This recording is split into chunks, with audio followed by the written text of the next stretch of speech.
Buenas noches, amigos y amigas. Hoy viajaremos al norte, a una tierra donde los barcos se tallaban con devoción. Los inviernos duraban demasiado, y el pan sabía mejor cuando se compartía frente al fuego. Vamos a vivir como un vikingo real. Solo tú, el mar y una historia que te va a acompañar hasta quedarte dormido. Si te gusta mi trabajo y estos viajes en el tiempo, dale me gusta al vídeo, suscríbete al canal y cuéntame en los comentarios desde dónde me estás viendo. ¿Y qué hora es ahora mismo en tu país? Empezamos. Capítulo 1.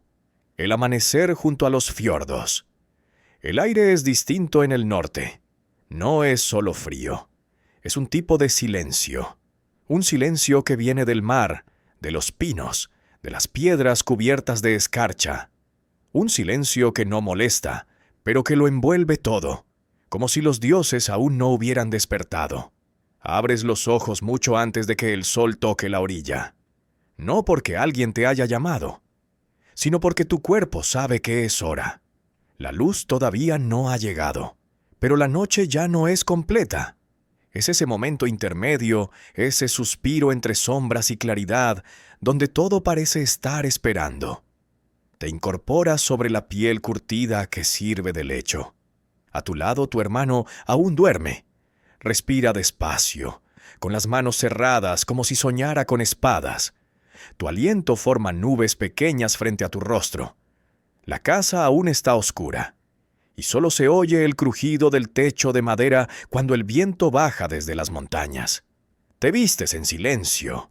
El lino es tosco, la lana pica, pero es lo único que separa tu cuerpo del invierno que vive en el aire todo el año. Tomas el cinturón de cuero, ajustas la pequeña navaja que te dieron cuando cumpliste 11 inviernos, y pasas por encima de tu hombro la capa que huele a humo y sal. Antes de salir, pasas la mano por la puerta. Una costumbre. La madera está marcada con runas antiguas. Tu madre las talló hace años, cuando aún cantaba a media voz en las noches de tormenta. Dice que protegen, aunque nadie ha visto nunca si funcionan. Al cruzar el umbral, el mundo se abre ante ti como si fuera nuevo. El fiordo aún duerme. Las aguas son negras, inmóviles como vidrio. A lo lejos las montañas cortan el horizonte, y el cielo tiene ese color entre azul profundo y ceniza que anuncia que el día vendrá. Pero no tiene prisa. Caminar sobre la escarcha cruje. Cada paso parece un sonido sagrado. El bosque comienza no muy lejos, y más allá se escucha el canto apagado de los cuervos. Los de Odín, dicen algunos. Los que ven, los que recuerdan. Respiras hondo. El aire huele a sal, a pino, a leña, pero también a algo más viejo, a tierra mojada y piedra dormida. A siglos, te acercas a la pequeña colina donde tu padre solía sentarse al amanecer. Desde ahí se ve todo: el pueblo, los botes, las columnas de humo saliendo de las casas, el mar, la nada. Te sientas, sin hablar. Sientes el cuero de tu cinturón contra la piedra helada. Sientes la mano del viento en tu cuello. Y te preguntas, ¿cómo lo haces cada mañana si los que ya no están pueden ver lo que tú ves? ¿Puede tu padre ver el amanecer desde donde está? ¿O el Valhalla no tiene costas? Miras tus manos, aún pequeñas, aún blandas, pero mañana cargarán con más peso del que puedes imaginar. Aquí no se pregunta si quieres ser un guerrero, solo cuándo. Y el cuándo a veces llega sin aviso. El sol tímido comienza a tocar la cima de la montaña. La escarcha en las ramas se vuelve cristal. Y por un instante, el mundo parece arder en silencio. Hoy, como todos los días, volverás al bosque. Cargarás leña. Cazarás si tienes suerte. Te entrenarás con el hacha de madera. Escucharás historias. Comerás en silencio. Y soñarás con barcos. Pero por ahora, solo contemplas, porque eres vikingo, y antes de conquistar, se observa. Capítulo 2. El padre ausente y el legado del clan. A veces recuerdas su voz. no por lo que decía, sino por cómo la decía. Era grave, áspera como corteza, pero firme, como si cada palabra fuera una piedra colocada con propósito. Tu padre no hablaba mucho. Los hombres del norte raramente lo hacen. Aquí las emociones no se esconden, pero tampoco se exhiben. Los vikingos se forjan en el hielo, en la sangre, en la ausencia. La última vez que lo viste fue hace 3 inviernos. El mar estaba agitado, demasiado incluso para los más viejos del pueblo. Pero él igual se fue. Llevaba su cota de anillas, su hacha más afilada y esa expresión tranquila que reservaba solo para cuando la muerte estaba cerca. No hubo ceremonia, no hubo lamento. Solo su figura alejándose por el embarcadero, con el barco balanceándose bajo un cielo que presagiaba tormenta. Dicen que su dracar nunca volvió, que lo engulló el mar en algún lugar más allá del horizonte, donde viven los dioses o los monstruos. Algunos creen que cayó en batalla, otros que el mar simplemente decidió que era su hora. Pero tú sabes algo que nadie más dice. Él no tenía miedo. Tu padre no creía en muertes vacías. Para él cada caída debía tener un eco. Y si el suyo no lo tuvo, lo harás tú resonar. Desde entonces has llevado su cuchillo atado al cinto. Está viejo, desafilado, pero no importa. No lo usas para cortar. Lo usas para recordar. Tu madre nunca habló de su partida. Solo tejió una capa nueva para ti y marcó su nombre en runas junto al fuego. A veces, cuando cree que no la ves, se queda mirando el mar, como si esperara una silueta entre la niebla. El clan no olvidó a tu padre. Lo mencionan a veces entre tragos de hidromiel, cuando la voz se afloja y la noche es amable. Dicen que era justo, que peleaba sin gritar, que prefería el silencio al juramento, y que nunca necesitó levantar la voz para hacerse obedecer. Tu tío te repite que tienes su mirada, tu abuelo, que ojalá tengas también su honor. Pero tú sabes que aún no estás listo. Llevar su nombre es fácil, llevar su ausencia no. Hay días en los que te gustaría haberle hecho más preguntas. Preguntarle cómo se enfrenta un hombre al miedo, qué se siente al matar, o cómo se encuentra paz cuando no hay descanso. Pero aquí nadie hace preguntas.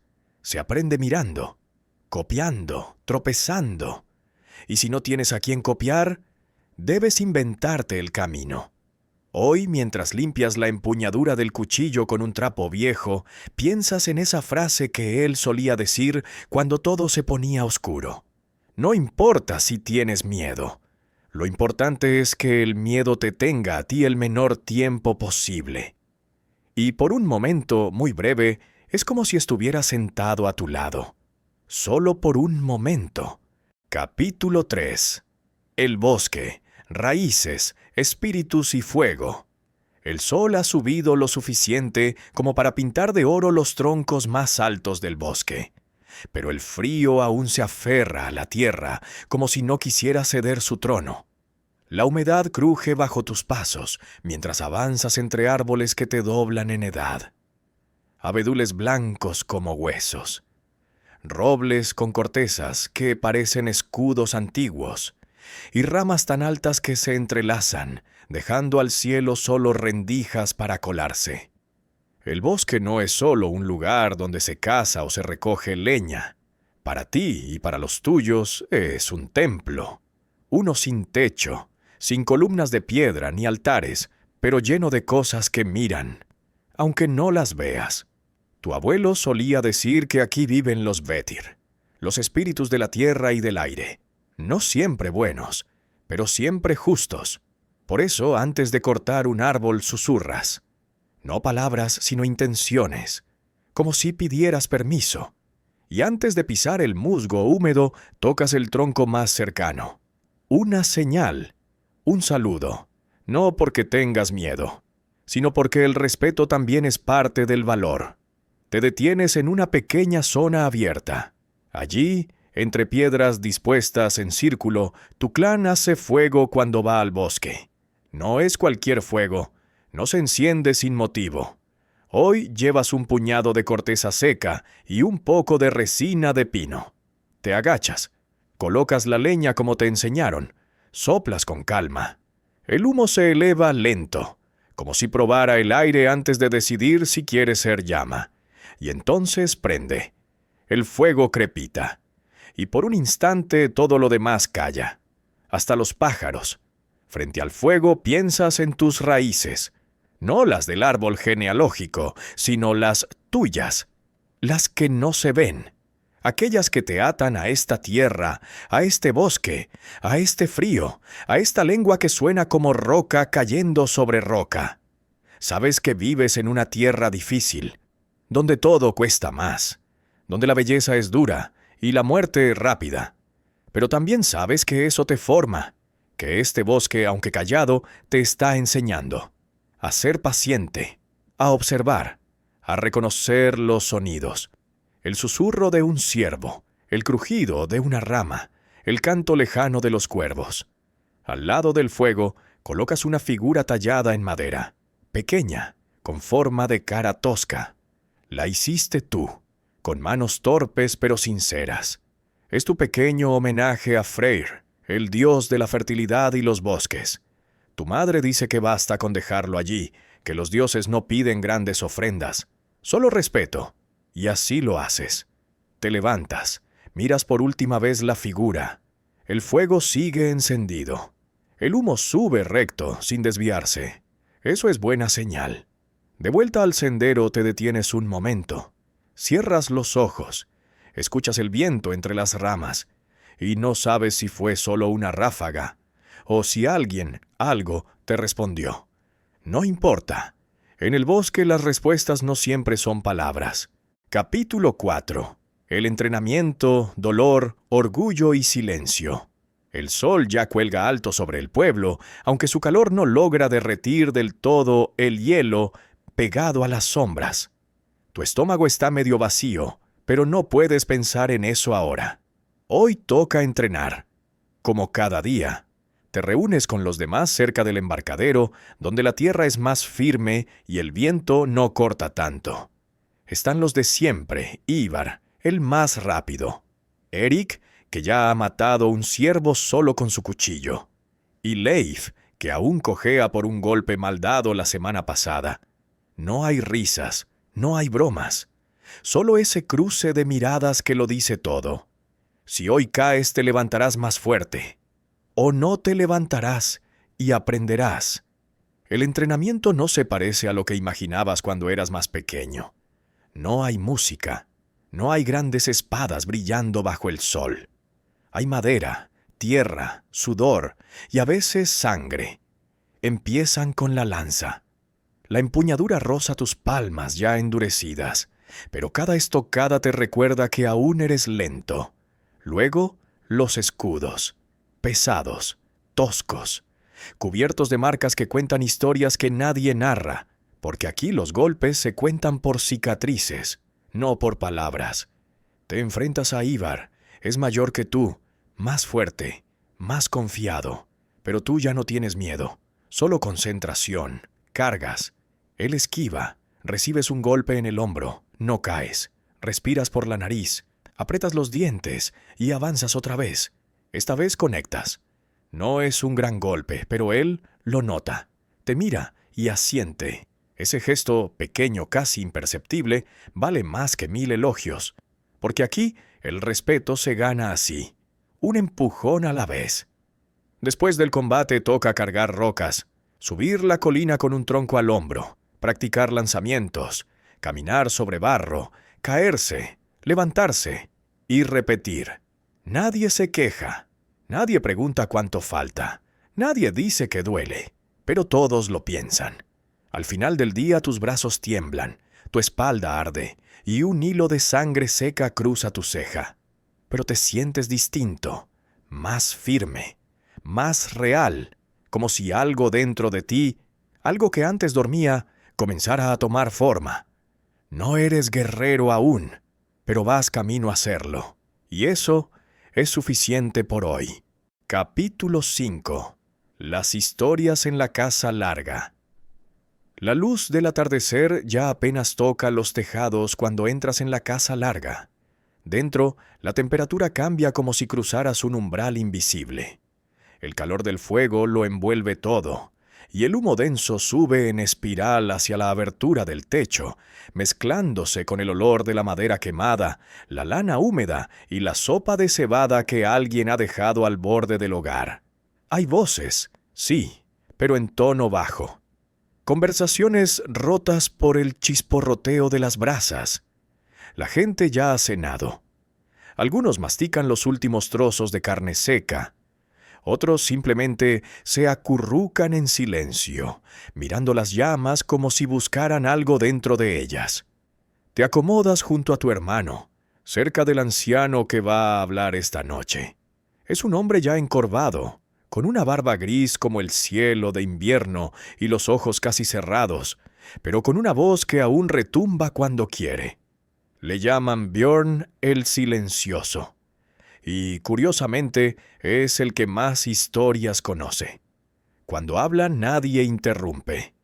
Esta noche cuenta la historia de un barco que se perdió en el mar durante 9 días sin ver costa ni estrella, hasta que los vientos lo empujaron hacia una isla que no aparecía en ningún mapa. Una isla donde los árboles hablaban y los lobos caminaban erguidos como hombres, donde el acero se oxidaba al tocar la arena, y donde, si dormías más de una noche, olvidabas quién eras. Dicen que uno solo volvió, y que cuando volvió ya no era el mismo. Tú escuchas con los ojos fijos en el fuego, pero lo ves todo. El mar embravecido, el timón quebrado, los remos astillados. Escuchas los gritos de los hombres, el crujido de la madera mojada y ese silencio espeso que debe de sonar cuando el mundo desaparece alrededor. A tu lado alguien murmura una bendición a Egir, el dios del mar. El fuego chispea, como si respondiera. No sabes cuánto hay de verdad en lo que cuenta Björn. Pero eso no importa. Las historias aquí no se miden por hechos, sino por lo que dejan dentro. Un escalofrío, una imagen, una pregunta que te sigue hasta los sueños. Algunas noches las historias son de dioses, de Odín colgado del árbol, sangrando sabiduría, de Thor caminando entre gigantes, de Loki sembrando caos en forma de risa. Otras son relatos más cercanos, de una anciana que vio luces sobre el lago y nunca volvió a hablar, de un niño que escuchó su nombre en la voz del viento y desapareció al día siguiente, de un guerrero que, antes de morir, pidió que no se le enterrara, sino que su cuerpo flotara río abajo, para ver el mundo una última vez. Son historias que flotan en el aire, como humo espeso. Historias que se mezclan con el sueño, y que de alguna manera te hacen sentir menos solo. Porque si alguien vivió eso antes que tú, quizás tú también puedas sobrevivir a lo que venga. Cuando la voz del anciano se apaga, nadie aplaude. Solo hay un silencio pesado, lleno de imágenes. Cada uno se acomoda en su rincón, envuelto en pieles y recuerdos. La casa larga se oscurece poco a poco. Solo queda el rojo vivo de las brasas, un murmullo de viento fuera, y esa sensación de que, mientras las historias se sigan contando, los muertos no se han ido del todo. Cierras los ojos, y el mar de la historia aún sigue allí, esperando. Capítulo 7. Los cuervos de Odín. El cielo lleva todo el día cubierto de nubes. No llueve, pero el aire huele a tormenta lejana. El tipo de día en que las ancianas del pueblo no lavan la ropa y los perros no ladran sin motivo. Tú pasas la mañana acarreando leña. Una tarea que no necesita pensar, solo repetir. Y mientras caminas con la espalda encorvada y los brazos cansados, tu mente comienza a divagar. ¿Recuerdas lo que dijo el viejo Runar la noche anterior junto al fuego? Cuando los cuervos vuelan en pareja, Odín está mirando. No es la primera vez que lo escuchas, pero por algún motivo esta vez se te quedó dentro. como una piedra pequeña en el zapato. Cerca del bosque, al borde del claro donde suelen dejar secar los troncos recién cortados, te detienes un momento para beber agua. El cuenco es de madera, tallado por tu abuelo hace años. Bebes en silencio y justo cuando vas a continuar, un sonido distinto interrumpe la rutina. Un batir de alas. No es raro ver aves por aquí. Gaviotas, cuervos, halcones, incluso algún águila joven. Pero estos no están de paso. Los ves posados en la rama seca de un fresno torcido. 2 cuervos, negros, silenciosos, inmóviles. No graznan, no se mueven, solo te miran. Y tú, sin saber por qué, te quedas quieto. Como si algo dentro de ti supiera que no es casualidad. Tu madre te dijo una vez que algunos animales no traen mensajes. Son el mensaje. Y los cuervos en tu tierra no son solo carroñeros. Son sagrados. Son símbolos de sabiduría y vigilancia. Hugin y Munin, los cuervos de Odín. Pensamiento y memoria. Cada mañana vuelan por el mundo y regresan al dios al anochecer para contarle lo que han visto. ¿Y si hoy te están mirando a ti? No por quién eres, sino por lo que serás. Sientes un escalofrío, pero no de miedo, más bien una especie de reconocimiento, como si ellos supieran algo que tú todavía no sabes. Durante un momento el tiempo se ralentiza. El viento parece detenerse. Los árboles no crujen, ni un sonido.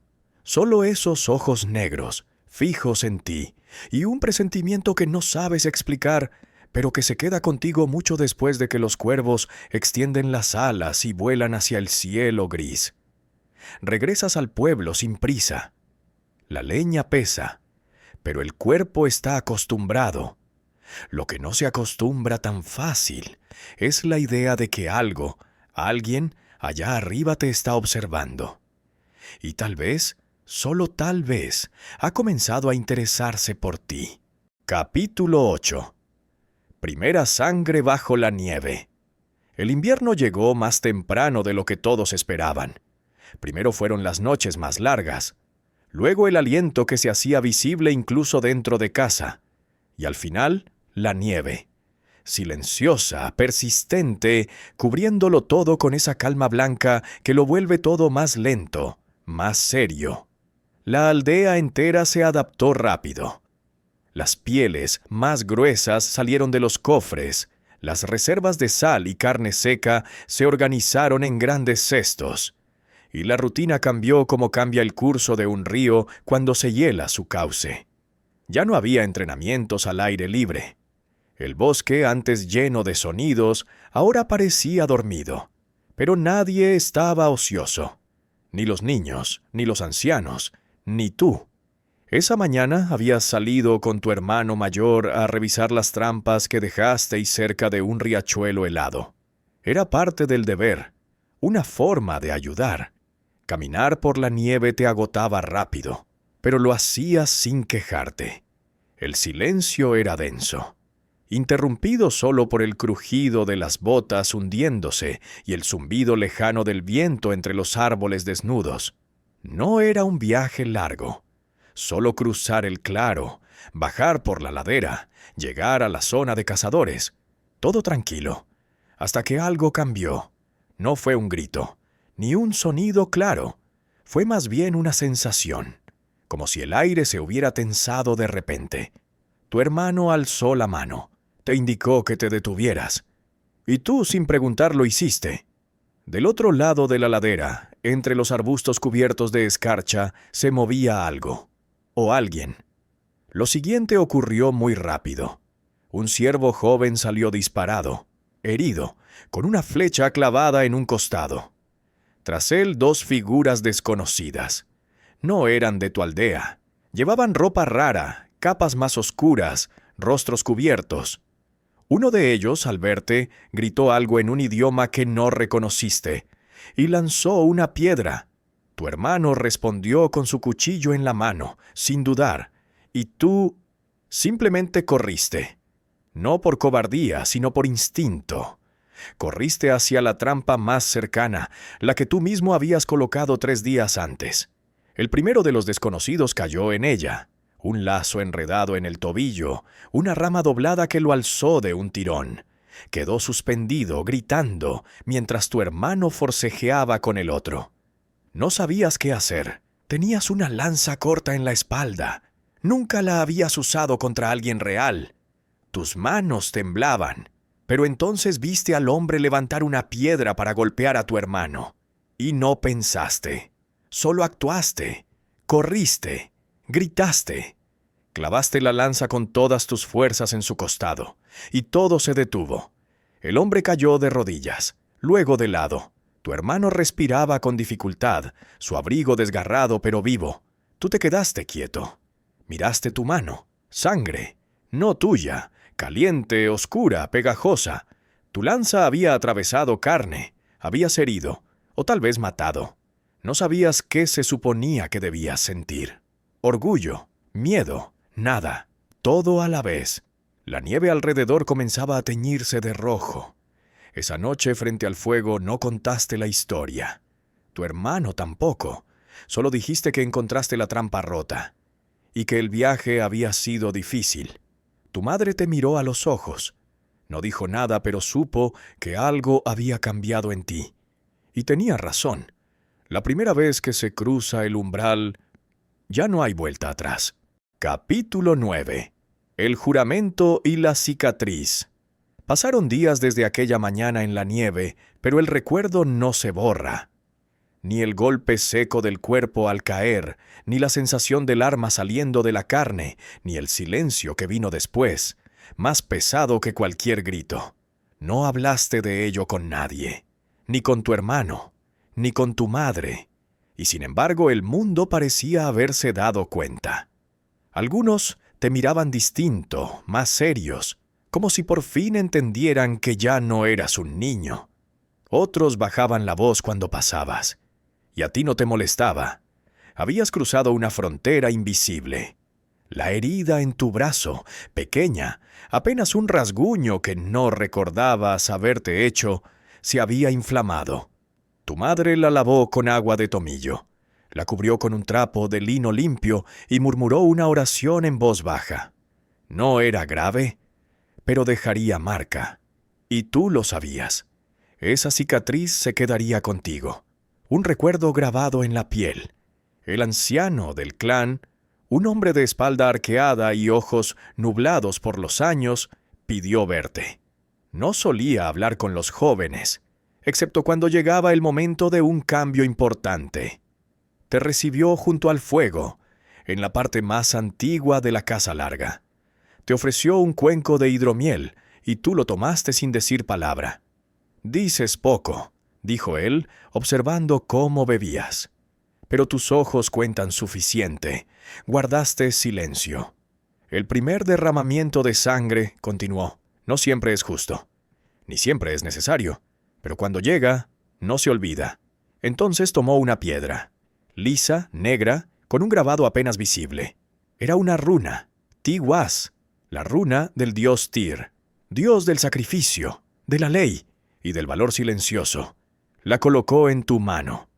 No como un premio, sino como una pregunta. ¿Estás dispuesto a cargar con lo que viene? No respondiste. No hacía falta. Esa noche, cuando todos dormían, saliste solo. El cielo estaba claro. Las estrellas parecían clavadas en el hielo del firmamento. Te quitaste el abrigo. Te arrodillaste en la nieve frente al viejo fresno del pueblo. Y con el cuchillo que tu padre había dejado antes de marcharse, hiciste un pequeño corte en la palma de tu mano. Una gota. 2. Luego apoyaste esa mano sobre la corteza del árbol. No dijiste una palabra. Solo pensaste en una idea. No fallaré. Ese fue tu juramento. No escrito. No atado a nadie. Solo a ti mismo. El viento soplaba suave. La sangre se secaba. Y por dentro algo nuevo comenzaba a crecer. No orgullo, ni furia, ni gloria, sino convicción. Y aunque aún no lo sabías, aquel momento tuyo, secreto, íntimo, iba a acompañarte para siempre. Capítulo 10. El viaje que no pediste.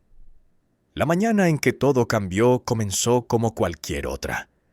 Despertaste con la primera luz, escuchando los pasos de tu madre junto al fuego, el sonido del agua hirviendo, el rasgueo áspero de la piedra contra el cuchillo que tu hermano afilaba en el umbral.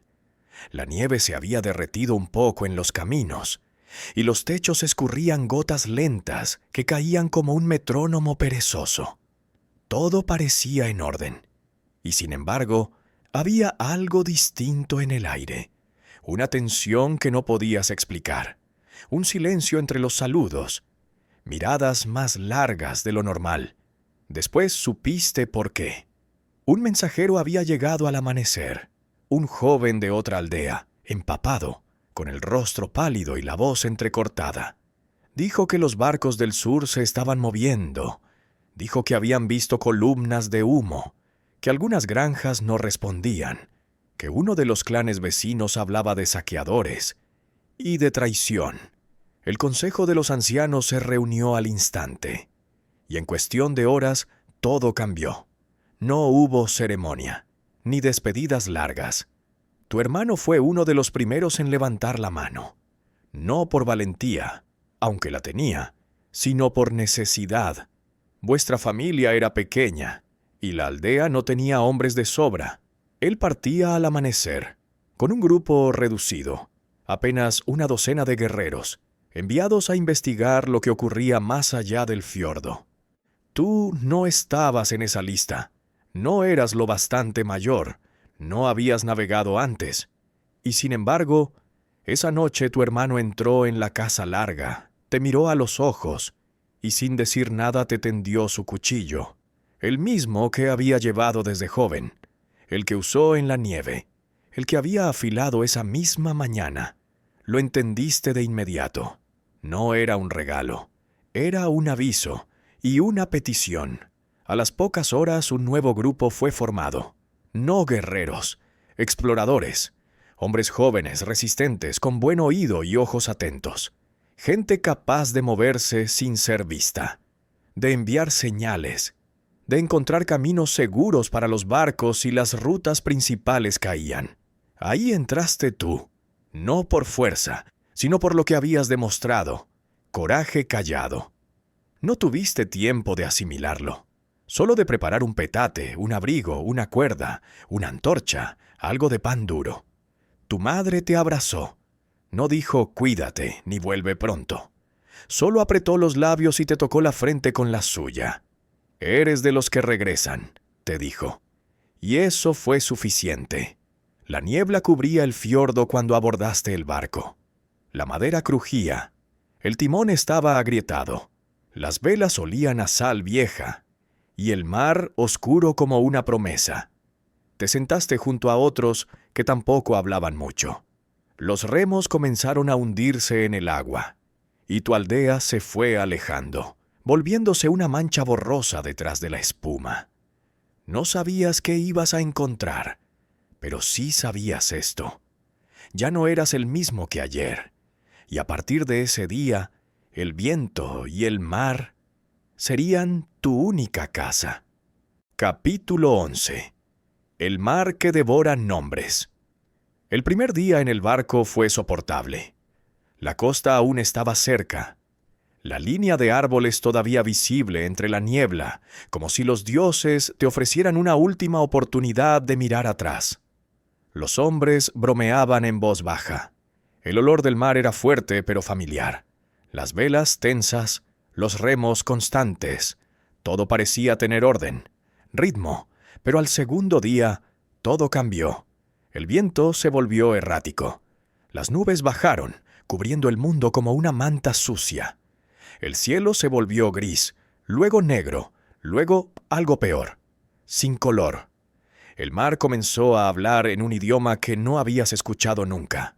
No era solo olas, era algo más profundo, más antiguo, como si un dios dormido hubiera girado en su lecho bajo las aguas, y cada movimiento suyo se sintiera en la madera del barco.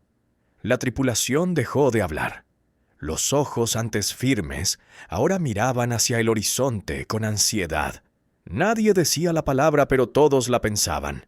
Tormenta. El viento aumentó, no de golpe, sino como una respiración contenida que, al soltarse, arrastró el mundo con ella. Las velas crujieron, las cuerdas chirriaron, el mástil se inclinó, y el mar se tragó el nombre de uno de los hombres. Bjarke, joven, de cabello claro, el que solía cantar por las noches. Lo vimos caer. Una ola, un grito, nada más. No hubo tiempo de agarrarlo, ni fuerza suficiente para volver. El mar no negocia, solo toma. Esa noche nadie comió, nadie durmió. Solo se sostuvo el timón con manos frías y se rezó, en silencio, a dioses que tal vez no escuchan en alta mar. Tú te quedaste junto al borde, viendo cómo la espuma subía y bajaba como un animal furioso. Tus dedos apretaban el cuchillo de tu hermano. Y por primera vez entendiste lo que siempre te habían advertido, que el mar no es camino, es juicio.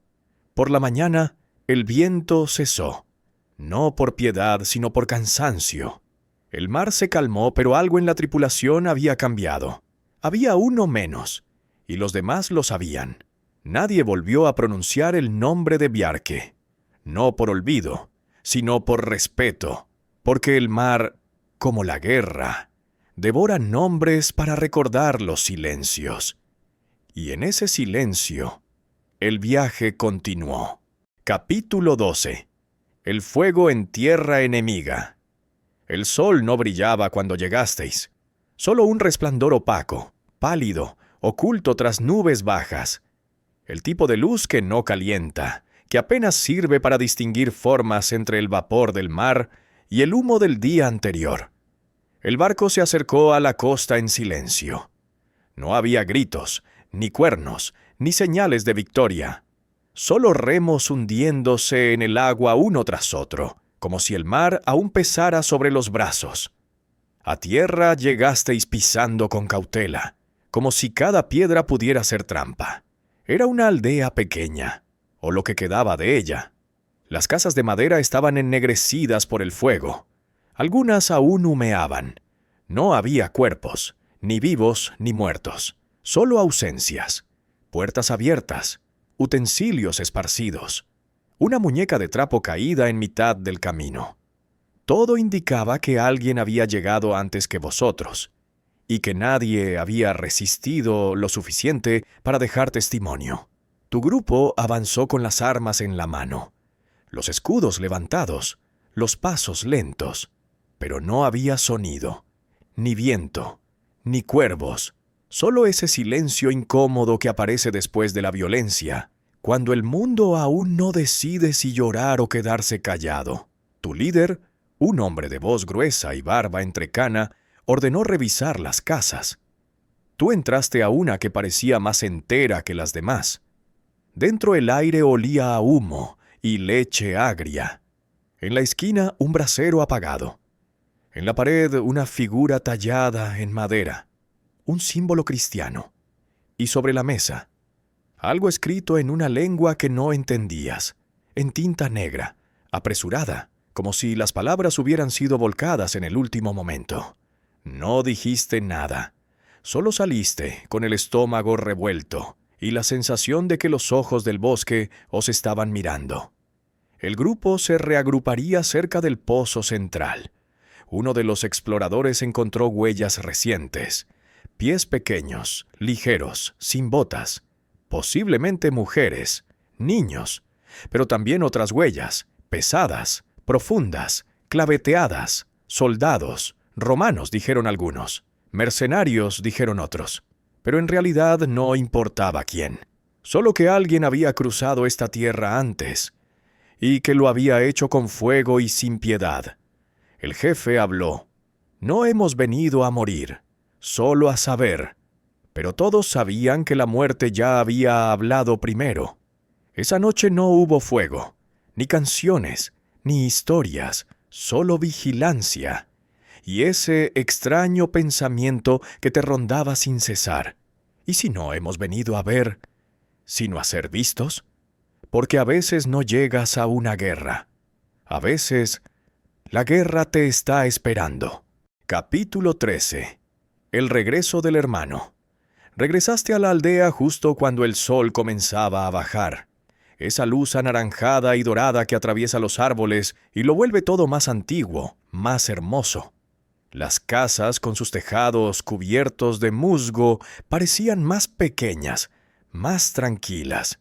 Y por primera vez en días, respiraste profundo sin sentir sal en los labios. La noticia de vuestro regreso no tardó en correr. Una vieja gritó tu nombre. Un perro ladró emocionado. Y de pronto, estabas en casa. Tu madre, con las manos llenas de harina, te abrazó sin decir nada, como si no hiciera falta. Tu ropa aún olía a humo y a mar, y ella te olió como si estuviera leyendo un libro.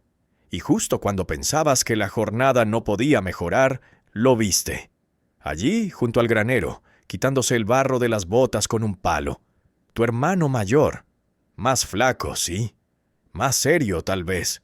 Pero con la misma sonrisa torpe de siempre.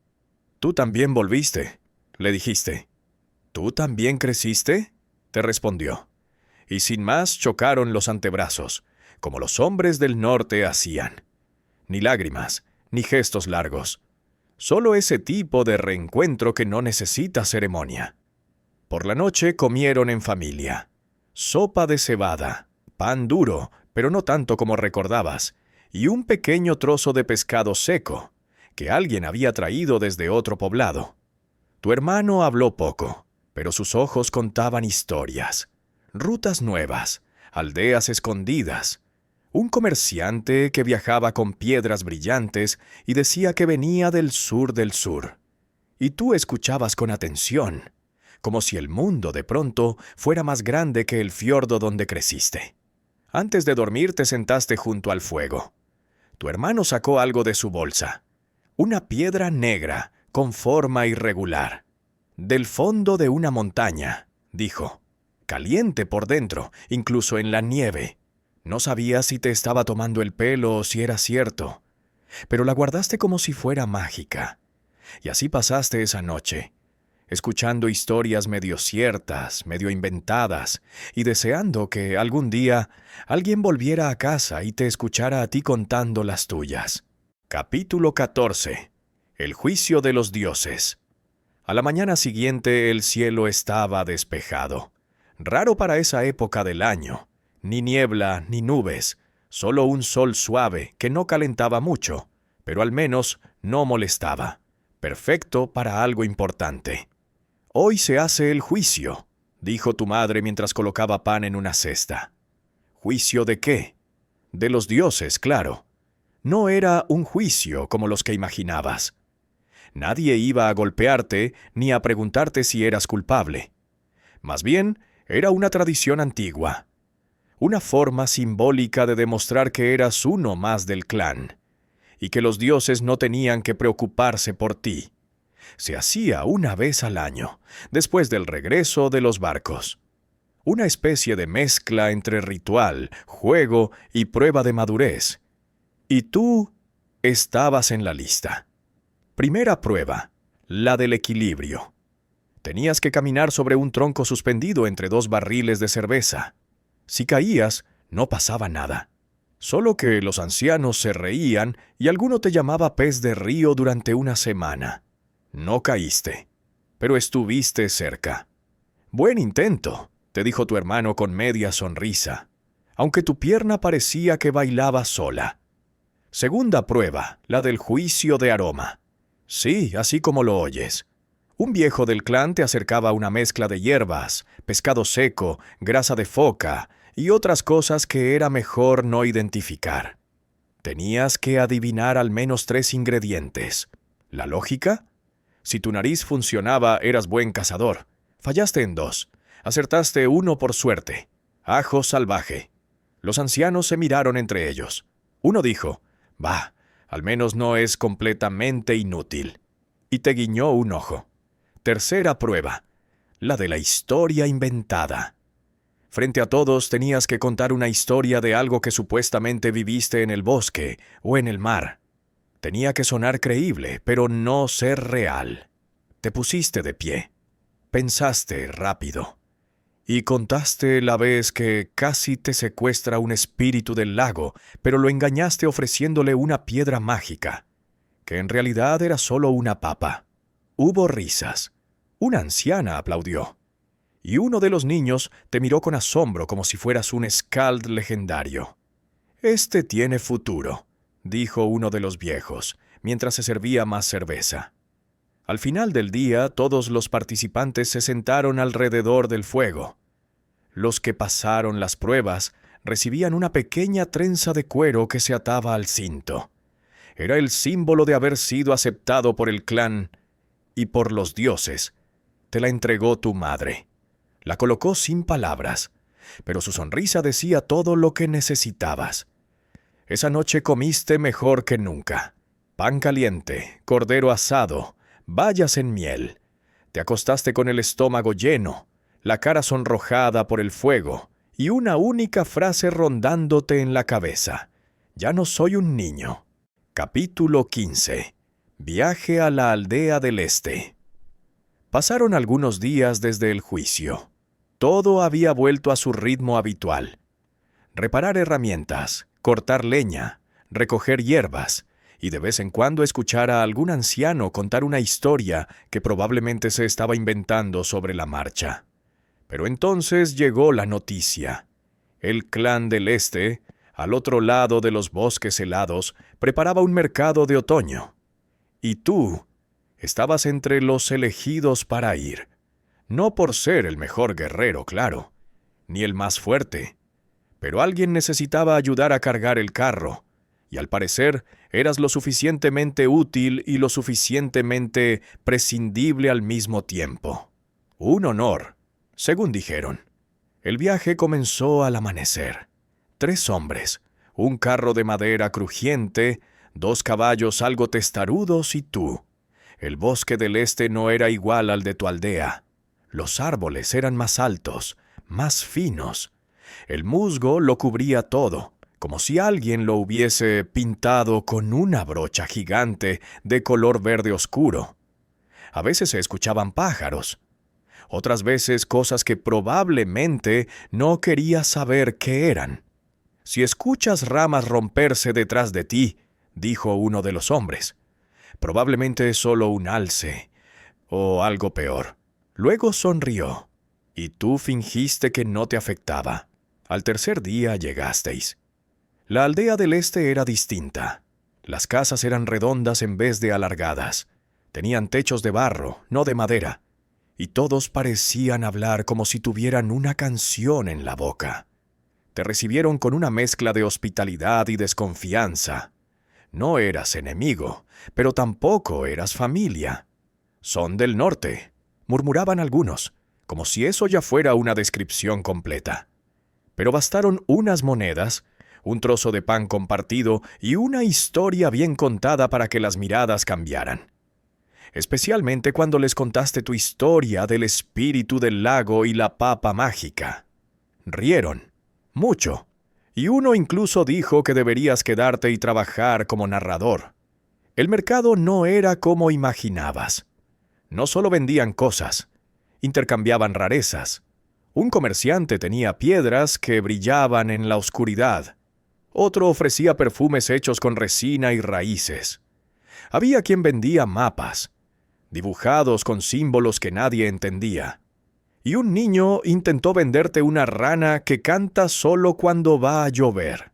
Tú no lo compraste, pero aún recuerdas su cara de decepción. Probaste miel fermentada, pan de nueces y algo que dijeron que era queso de ciervo, aunque esperas que no lo fuera. También aprendiste cosas, como que los del este usan sal para secar pescado en lugar de ahumarlo, o que las mujeres del clan tallan runas en las patas de las camas para tener sueños valientes, o que, según ellos, los búhos traen buena suerte, cosa que en tu aldea significaba lo contrario. Al regresar traías el carro más lleno que cuando saliste, y aunque las ruedas chirriaban más fuerte que antes, tu corazón iba ligero, porque no habías ido a luchar, ni a sufrir, ni a sobrevivir, solo a ver, a aprender y a volver con historias. Esa noche, al volver a tu aldea, tu madre te abrazó como si hubieras cruzado el mundo. Tu hermano te pidió que contaras todo, y tú exageraste algunas cosas, claro, pero lo hiciste sonriendo, porque ahora sabías algo que no sabías antes. Hay más mundo del que puedes imaginar, y más formas de ser vikingo que blandir un hacha. Capítulo 16. Invierno en el norte. Dicen que cuando llega el invierno en el norte, el mundo se encoge. Las caminatas se vuelven más cortas, los pasos más lentos, y las palabras se dicen más despacio, como si el aire congelado también enfriara los pensamientos. Y sin embargo hay belleza, una belleza distinta. El frío no llega de golpe. Primero son las noches, más largas, luego los árboles, silenciosos, inmóviles, y después, un día te levantas, y todo está cubierto de blanco. La aldea se transforma, los techos se curvan bajo la nieve, los animales se esconden, y el humo de las casas sube en espiral, como si intentara alcanzar a los dioses. Pero lo más especial del invierno vikingo no está afuera, está dentro de las casas largas, donde las antorchas parpadean, donde la gente se sienta junta alrededor del fuego, y donde las historias, como la tuya, se vuelven la única forma de viajar sin salir. Las rutinas cambian. Por la mañana hay que romper el hielo para sacar agua. El pan se hornea 2 veces para que dure. Las pieles se revisan, se cosen, se colocan sobre las camas y los hombros, y todo el mundo huele a humo, a lana y a sopa. ¿La favorita? Una mezcla de cebada, raíces, restos de carne y algo que llaman secreto del cocinero. Nunca sabrás qué es, y tal vez mejor así. Los niños juegan adentro, con figuras talladas en hueso. Las mujeres tejen mientras cantan en voz baja.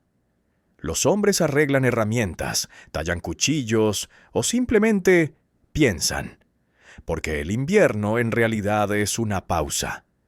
No para dormir, sino para observar. A veces se escucha un cuervo en el bosque, o el crujido del hielo cuando el río intenta seguir su camino, o el aullido de un lobo muy lejos.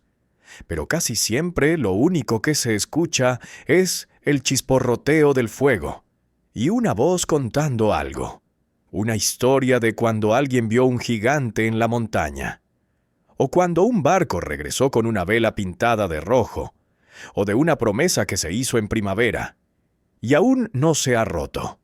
Por la noche todos duermen cerca del calor, algunos en camas de paja, otros en mantas gruesas, tú con el cuchillo cerca, por costumbre, y la piedra oscura que tu hermano te dio, aún caliente por dentro como prometió.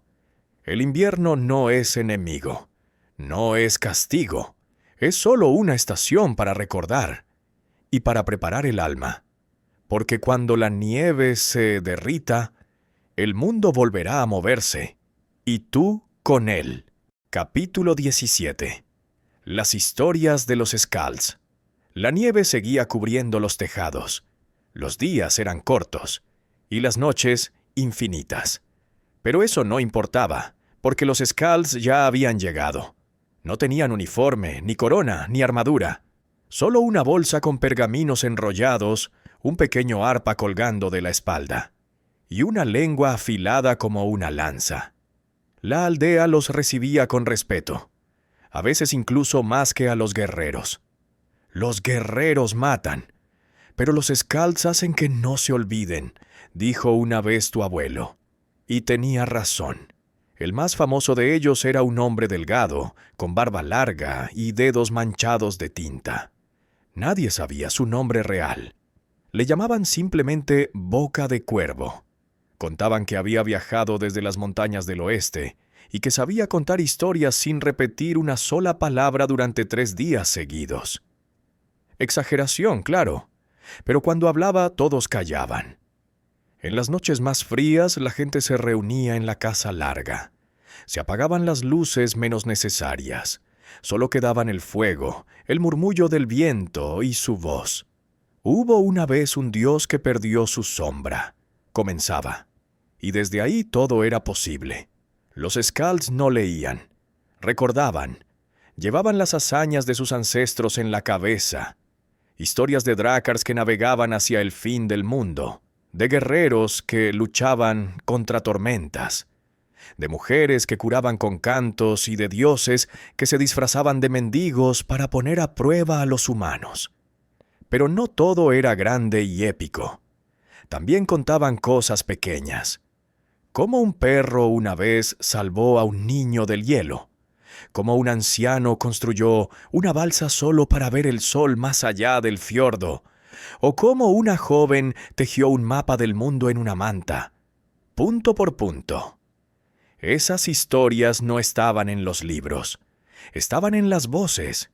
Y si se contaban bien, vivían para siempre. Después de cada historia, la aldea quedaba en silencio. Un silencio cálido, no de miedo, sino de asombro. Y tú te ibas a dormir no pensando en si nevaría mañana, sino preguntándote si esa historia había sido real. Porque eso hacían los Skalds. No te decían la verdad, pero te hacían sentir que había verdad dentro del cuento. Y eso a veces era más poderoso que la historia misma. Capítulo 18. El trueque con los extranjeros. Un día, muy temprano, tu hermano entró en casa con un anuncio claro. Mañana llega el barco del sur, el de los mercaderes. Tú, por supuesto, no tenías idea de qué significaba eso. ¿Y qué traen? Todo, dijo sonriendo. Y nada de lo que esperas. Al día siguiente bajaste con el grupo hacia la orilla del fiordo. La niebla todavía cubría el agua, pero al poco tiempo se vio la silueta. Un barco distinto, más ancho, con velas bordadas, y gente que no se parecía a nadie de tu aldea. Tenían la piel más oscura, la ropa llena de colores, y hablaban como si sus palabras estuvieran cantando todo el tiempo. Son del sur, muy al sur, dijo uno de los viejos, más allá de donde los mapas tienen nombres. Los vikingos no tenían monedas como tal. Ellos comerciaban por valor, no por precio. Una cuchara de plata por un cuerno de marfil.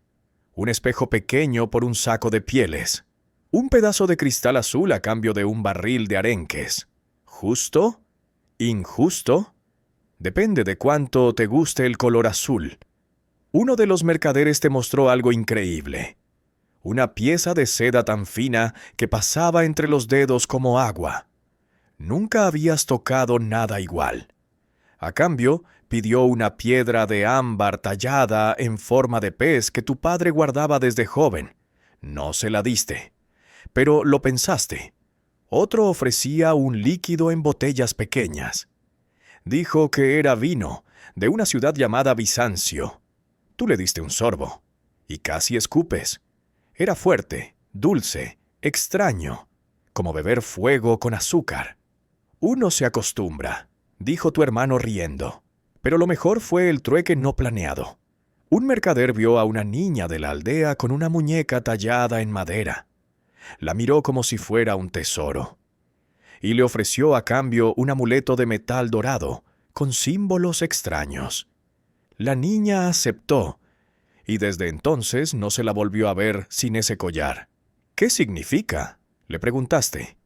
No sé, dijo ella, pero me hace soñar con barcos voladores.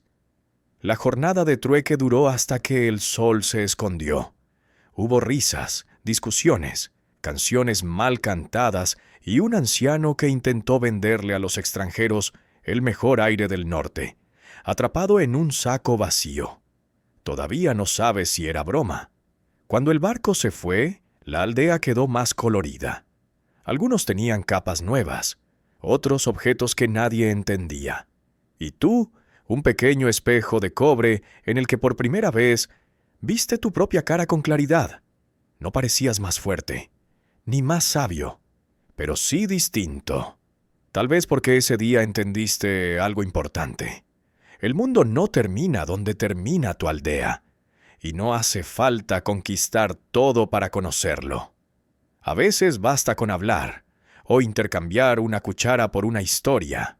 Capítulo 19. El día del nombre. En tu aldea nadie tenía prisa por nombrarte. Al nacer te llamaron como a muchos, niño, el pequeño, hijo de... Pero todos sabían que el nombre real, el que de verdad quedaría, llegaría con el tiempo. Cuando lo merecieras, cuando hicieras algo que lo inspirara, y ese día, por fin había llegado. Era un día frío pero seco, el tipo de día que cruje bajo los pies, pero sin hacerte temblar. Al amanecer tu madre te dio una capa nueva, tu padre una palmada en la espalda, y tu hermano te miró como si todavía no se creyera que había llegado el momento. Recuerda, dijo, si no te gusta siempre puedes hacer algo más ridículo para que te lo cambien. El ritual era simple. Todos se reunían en el centro de la aldea. Los ancianos traían una jarra de hidromiel, y uno de ellos, el más sabio, o el que más fuerte gritaba, pronunciaba el nuevo nombre del elegido. El truco estaba en que nadie sabía el nombre hasta ese momento. Ni tú. Era una mezcla entre honor y sorpresa. Te pusiste de pie en el centro del círculo. El viento te despeinaba. Todos te miraban. Este joven, dijo el anciano mayor, ha cazado, ha comerciado, ha navegado, ha sobrevivido al invierno, ha pasado la prueba de los dioses, y además ha hecho reír a 3 aldeas distintas con la historia del espíritu del lago. Hubo risas, claro, y luego silencio. Así que a partir de hoy, dijo el viejo con voz solemne, será conocido como Thorin Boca Rápida. Hubo aplausos, silbidos, un par de carcajadas. Podía haber sido peor, susurró tu hermano. Podías haberte llamado Hacha Curvada o el que se cayó del trineo. Después del nombre bebiste hidromiel, demasiado dulce. Recibiste una trenza de cuero especial para el cinto y comiste un pan redondo que se hacía solo en esas ocasiones. Le llamaban pan del nombre y siempre tenía una nuez escondida dentro. Si la mordías, buena suerte todo el año. No la mordiste, pero nadie más lo supo. Esa noche, cuando te acostaste, algo era distinto. No era la cama, ni la capa nueva, ni el estómago lleno. Era que por primera vez tenías un nombre que no era prestado. Un nombre que, con el tiempo, alguien más podría contar en una historia. Thorin Boca Rápida, murmuraste sonriendo. Suena mejor de lo que pensaba. Y dormiste como nunca, sin pesadillas, sin frío, solo tú, el fuego, y un nombre que ahora era tuyo. Capítulo 20. El bosque de las señales. No fue una orden, ni una tradición escrita. Fue solo una sugerencia de uno de los ancianos. Ahora que tienes nombre, deberías visitar el bosque. ¿Para qué? No para buscar, para ver si algo te encuentra, y eso fue todo. Partiste al amanecer, sin armas, sin compañía, solo con tu capa, un poco de pan seco, y el amuleto que tu madre te había cosido al cuello cuando eras niño. El bosque no estaba lejos, pero al caminar solo el camino se sentía más largo, más silencioso, más antiguo. Al principio todo era normal. Árboles altos, huellas en el barro, un cuervo que parecía seguirte a distancia, la brisa apenas moviendo las ramas como si susurraran entre ellas. Pero luego comenzaste a notar cosas. Un círculo de piedras rodeando un árbol hueco, una cuerda atada a una rama, balanceándose sin viento, un símbolo rúnico tallado en la corteza, uno que reconocías. Significaba esperar. Seguiste caminando, no por buscar respuestas, sino porque algo te empujaba a continuar. Pasaste por un arroyo donde el agua sonaba como si cantara. Te agachaste, bebiste con las manos. El agua estaba helada, pero al levantar la vista viste una figura, un ciervo, grande, sereno, con una cicatriz en el lomo y mirada tranquila. No huyó, solo te miró por unos segundos, y luego desapareció entre los árboles, como si te hubiera aprobado. Más adelante encontraste una piedra plana, colocada sobre otras dos, como una mesa antigua. Encima alguien había dejado flores secas y un pequeño trozo de pan, una ofrenda. No sabías a quién, ni por qué, pero dejaste el tuyo al lado, por respeto, por si acaso. Antes de volver te sentaste junto a un árbol caído, cerraste los ojos, y por un momento no pensaste en nada, ni en nombres, ni en batallas, ni en barcos, solo en el sonido del bosque, los pájaros, las hojas, tu respiración, y entendiste algo. No todo tiene que ser comprendido, no todo necesita explicación. Algunas cosas solo necesitan ser sentidas. Al regresar a la aldea no dijiste mucho, solo sonreíste, y cuando uno de los niños te preguntó, ¿qué viste?, le respondiste con honestidad, todo lo que necesitaba ver, y te fuiste a dormir más tranquilo que nunca, como si la tierra misma te hubiera contado un secreto, y tú hubieras prometido guardarlo. Capítulo 21. Las estrellas también cuentan historias. Esa noche no hacía frío. Era raro para la época del año, pero el cielo parecía querer mostrarse entero. Ni una sola nube, ni un soplo de viento. Solo el crujido lejano de una rama y el murmullo suave de la aldea durmiendo. Saliste de casa sin decir nada, con una manta al hombro y pan con mantequilla en la mano. Caminaste hasta el borde del pueblo, donde no llegaba el fuego de las casas, y te tumbaste sobre una piedra plana, mirando hacia arriba. Allí estaban las estrellas, cientos, miles, y parecía que cuanto más mirabas, más aparecían. En tu aldea, mirar el cielo no era solo mirar el cielo, era recordar. Tu abuelo decía que cada punto de luz era un alma antigua, y que algunas seguían ahí para guiar a los vivos. Otros contaban que las constelaciones eran rutas dejadas por los dioses, para que los navegantes no se perdieran jamás. Y alguno incluso aseguraba que si mirabas fijamente a una estrella el tiempo suficiente, soñarías con aquello que más necesitabas ver. Buscaste con los ojos la constelación de Odín, la que parecía un ojo entre tres líneas rectas. Luego, la del lobo de invierno, ese que, según las historias, mordía la luna durante los eclipses. También estaba la cuerda rota de Loki, una línea torcida de estrellas que cruzaba el cielo como si hubiese sido arrastrada a la fuerza. Y por supuesto, el barco de Freyja, tu favorita, una figura que parecía navegar por el firmamento con la vela desplegada. Las estrellas no hacían ruido, pero lo decían todo. Te contaban qué mes era, cuándo sembrar, cuándo pescar y cuándo esperar. Algunos guerreros llevaban tatuajes de constelaciones en los brazos, no por belleza, sino por memoria, porque incluso en la oscuridad total, el cielo no miente. Permaneciste allí, acostado, más de una hora, sin moverte, sin hablar, solo respirando, mirando, recordando, hasta que una estrella fugaz cruzó de norte a sur, tan rápida que apenas pudiste reaccionar. No pediste un deseo, solo pensaste, espero que alguien en otro lugar la haya visto también. Y eso fue suficiente. Cuando regresaste a casa, la aldea dormía, pero tú no. Tú habías viajado por un mapa sin tierra, guiado solo por luces que llevaban allí desde antes que existiera tu nombre. Y ahora sabías una cosa más. No todo viaje necesita pasos. A veces basta con mirar hacia arriba. Capítulo 22. El arte de construir un barco. Todo empezó con un tronco. Uno enorme, antiguo, de un pino que creció durante generaciones en las montañas del norte. Lo cortaron entre 6 hombres, lo arrastraron con cuerdas hasta el río, y lo dejaron flotar río abajo hasta llegar a tu aldea. Ese es el espinazo del barco, dijo el maestro carpintero. De aquí nacerá todo. Tú no eras experto, claro, Pero ayudabas.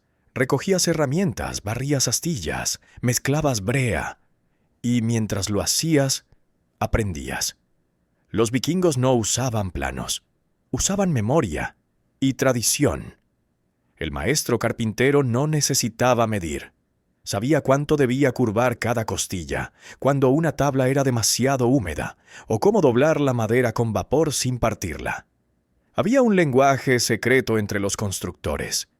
Golpes suaves para decir «sujeta aquí», silbidos para pedir ayuda sin hablar, y un extraño gesto con los dedos que significaba «esto no va a flotar si lo dejas así».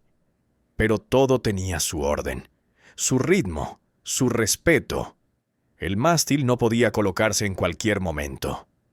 Debía ser el último en tocar el cielo. Y al colocarlo, se ofrecía una moneda en el hueco de la quilla. Una ofrenda a los dioses del mar. Pequeña, pero simbólica. Para que el barco recuerde quién paga el primer peaje, decía uno de los ancianos. El olor del taller era intenso.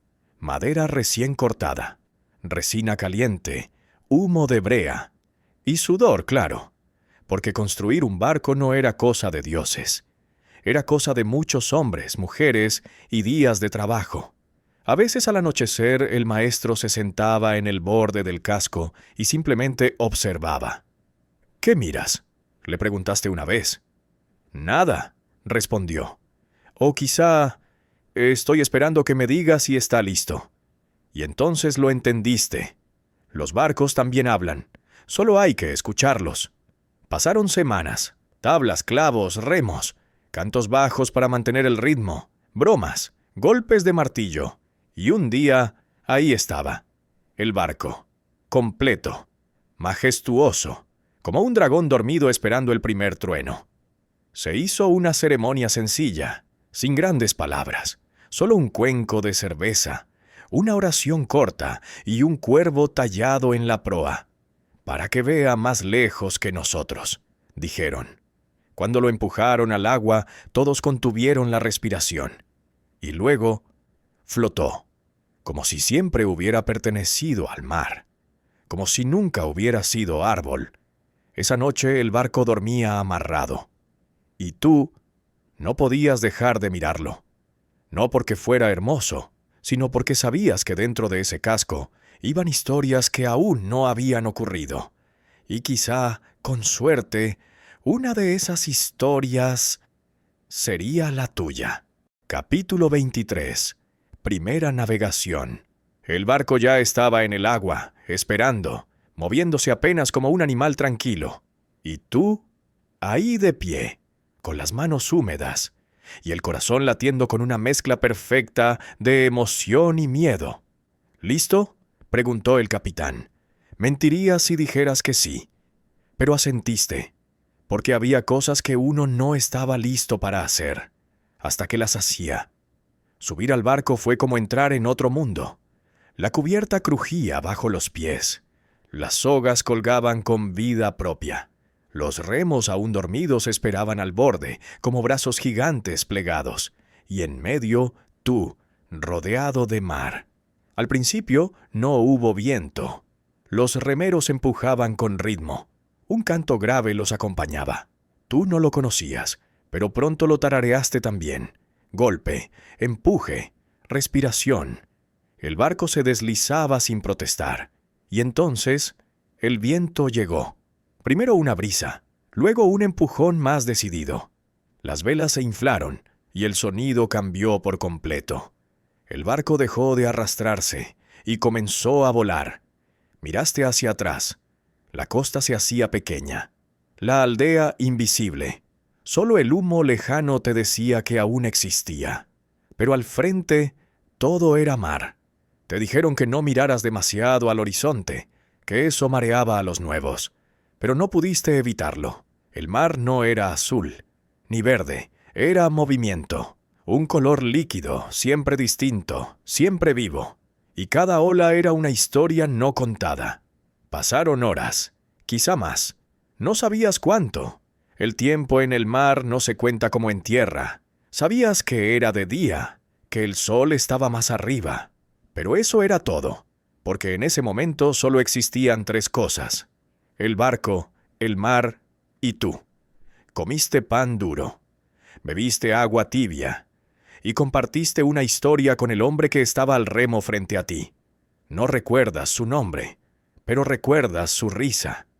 Al anochecer se encendió una antorcha en la proa, y alguien tocó una flauta de hueso, una melodía simple, sin letra, y sin embargo, decía mucho. Hablaba de regreso, de calma, de un viaje sin prisa, y de que a veces no hay destino más importante que el camino en sí mismo. Esa noche dormiste en el barco, sin cama, sin abrigo, solo con tu capa, y la certeza de que estabas por fin en camino, y que el mar, como la vida, no se conquista, solo se escucha. Capítulo 24. El regreso a casa. El drácar tocó tierra con suavidad, como si el mar mismo lo dejara bajar en silencio, sin ceremonia, sin gritos, solo el sonido de la madera al besar la orilla, y el crujido de tus botas en la arena húmeda. Habías vuelto, pero algo ya no era igual. La aldea seguía en su sitio, las casas, los perros, los tejados ahumados, el pozo de siempre, la cuerda de siempre, la piedra en la que te sentabas cuando tenías 7 años, todavía estaba ahí, pero ahora te parecía más pequeña. ¿Siempre había sido así? ¿O tú te habías hecho más grande? Tu madre fue la primera en verte. No dijo nada, solo te abrazó. Después tu hermano, con una sonrisa que no necesitó palabras. Y luego tu padre, que solo asintió, como si el silencio fuera su manera de decir: bien hecho. Caminaste por el pueblo como un invitado, como si necesitaras volver a aprenderlo todo. La luz entraba por las rendijas de madera de otra forma. El olor del pan recién hecho parecía nuevo. Incluso la nieve crujía distinto bajo tus pasos. Te ofrecieron un cuenco de sopa espesa, la de siempre, con raíces, cebada y un trozo de carne que flotaba con orgullo. Pero al probarla, algo cambió. No era la sopa, era tu boca, tu memoria, tus ojos. Porque ahora, después del mar, del viento, del cielo, incluso lo sencillo sabía a regreso. Esa noche, al acostarte en tu vieja cama, el techo de madera te pareció más bajo, el sonido del viento más cercano, y el calor del hogar más merecido. Te tapaste con la misma manta, cerraste los ojos, y justo antes de dormir entendiste algo. Uno no regresa igual, porque el viaje no te cambia por completo, solo te recuerda quién eres. Y ahora por primera vez sentías que tu historia acababa de empezar. Capítulo 25. Lo que se hereda no se olvida. Días después de tu regreso, el invierno llegó de verdad. Nevadas largas, viento que golpeaba como si tuviera manos, y silencio. El tipo de silencio que solo existe cuando la nieve cubre todo. La aldea se encerró. Los niños dejaron de correr afuera, y el fuego se volvió el único dios que todos adoraban. Fue entonces cuando tu padre te llamó. No era un momento solemne, no era una ceremonia, solo una tarde, después de comer, mientras el sol se escondía antes de tiempo. «Acompáñame al cobertizo», dijo. Lo hiciste. Allí, entre herramientas, sacos de grano y viejas pieles, había un arcón de madera oscura, pesado, decorado con tallas que ya casi no se distinguían. Tu padre lo abrió sin decir una palabra, y sacó una pequeña bolsa de lino. Dentro había varias cosas: un colgante de hueso, una cuchara de plata vieja, un pedazo de tela bordada con símbolos, y una piedra negra, suave, con un agujero natural en el centro. «Esto», dijo, «no vale mucho, pero viene de muy atrás. Te contó historias de tu abuelo, de su padre, y del padre de su padre. Cada objeto tenía una historia, una tormenta que casi mata a un pescador, una boda que cambió el destino de una aldea, un juramento hecho junto a un río, una lágrima que cayó en esa piedra, y nunca se secó. «No tienes que llevar esto contigo», te dijo. «Solo tienes que recordar». Y entonces, antes de cerrar el arcón, te entregó algo más. Una hoja de cuchillo, desgastada, sin mango, pero afilada. «Esta fue tuya», dijo, aunque no lo sabías. La llevaste cuando eras pequeño, colgada en el cinturón, y cuando creciste la guardamos, esperando que volvieras. La tomaste con ambas manos, y por un segundo sentiste que todos los que la habían tocado antes te miraban desde algún lugar que no necesitaba ojos. Esa noche no dormiste en tu cama. Fuiste al establo, te sentaste junto al fuego, y mientras la tormenta golpeaba afuera, sacaste los objetos uno a uno. No hablaste, no pensaste demasiado, solo los miraste, y entendiste que no estabas solo, porque lo que se hereda no siempre se lleva en las manos. A veces va más profundo, va en la forma en que miras el mundo, en cómo escuchas, en qué decides guardar y qué eliges contar. Y tú, desde esa noche, empezaste a contar. Epílogo. Cuando la historia duerme contigo. Te recuestas en la misma cama de siempre, esa que conoces desde que eras pequeño, donde soñaste por primera vez con barcos, con bosques, con dracars y con estrellas. Pero ahora es distinto, porque todo eso ya no es un sueño. Tu capa cuelga en la pared. Todavía huele a humo y a sal, a camino, a historia vivida. Tus botas están gastadas, pero no las cambiarías por unas nuevas. Cada grieta, cada mancha de barro seco, es una línea más en el mapa que llevas dentro. Afuera la aldea duerme. Solo se escucha el viento meciéndose entre las ramas, como si repasara en voz baja los cuentos del día. Y tú respiras hondo, 1, 2, 3 veces, sin prisa, como si el mundo entero también se preparara para dormir contigo. Quizá mañana forjes una herramienta, o enseñes a un niño a reconocer la dirección del viento, o simplemente hornees pan y lo compartas en silencio. No importa, porque ahora sabes que tu historia no depende de gestas enormes, ni de hazañas imposibles. Tu historia está en los detalles, en la manera en que tocas la madera, en cómo miras al cielo, en las palabras que eliges decir y en las que guardas para ti. Has sido hijo, aprendiz, viajero, constructor, heredero, y ahora por fin puedes ser algo aún más valioso.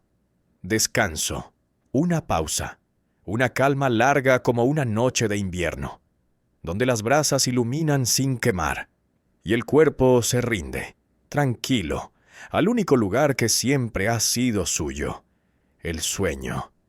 Así que cierra los ojos. Mañana será otro día, otro cuento, otro capítulo. Pero esta noche, duermes como un vikingo.